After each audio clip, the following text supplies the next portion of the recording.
51-57 è stato questo il risultato della seconda partita dei playoff che si è disputata ieri sera al Palamoncada tra la Fortitudo Agrigento e la Contatto di Bologna.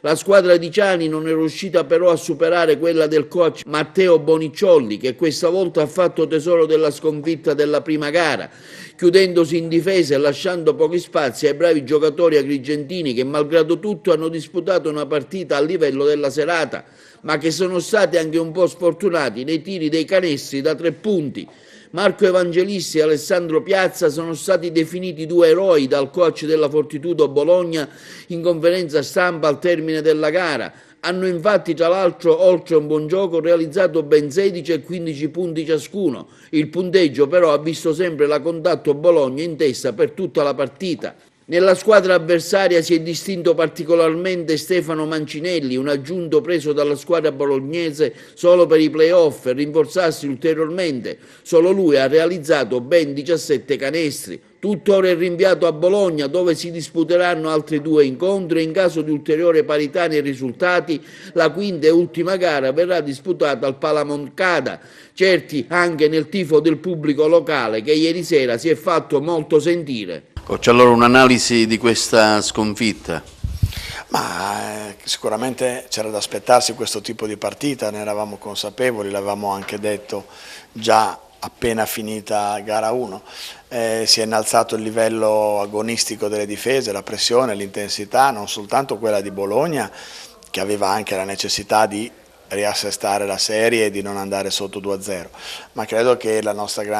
grande aspetto positivo di oggi sia stata la capacità di adeguarci, no, a questo livello di intensità difensiva, perché alla fine è vero che noi abbiamo fatto 51 punti, ma è vero che la Fortitudo Bologna ne ha fatti 57,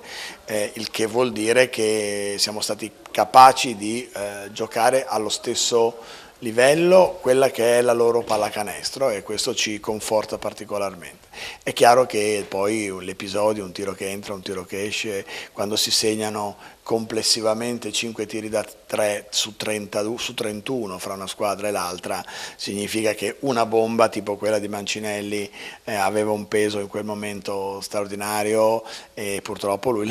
per noi lui l'ha segnato, quindi lì hanno inciso in alcune situazioni magari anche qualche episodio, e noi purtroppo qualche errore banale l'abbiamo fatto. Evangelisti e Piazza sono stati migliori, sono stati anche lodati dal suo collega.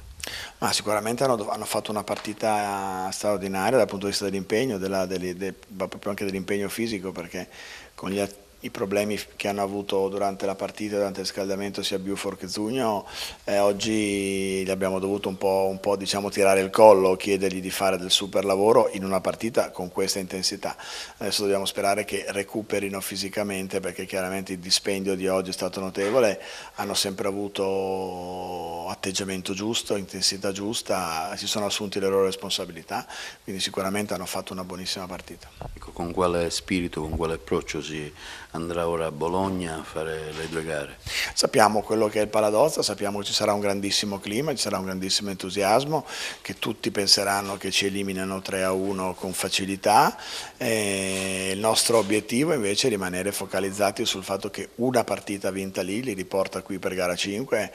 sul nostro campo, quindi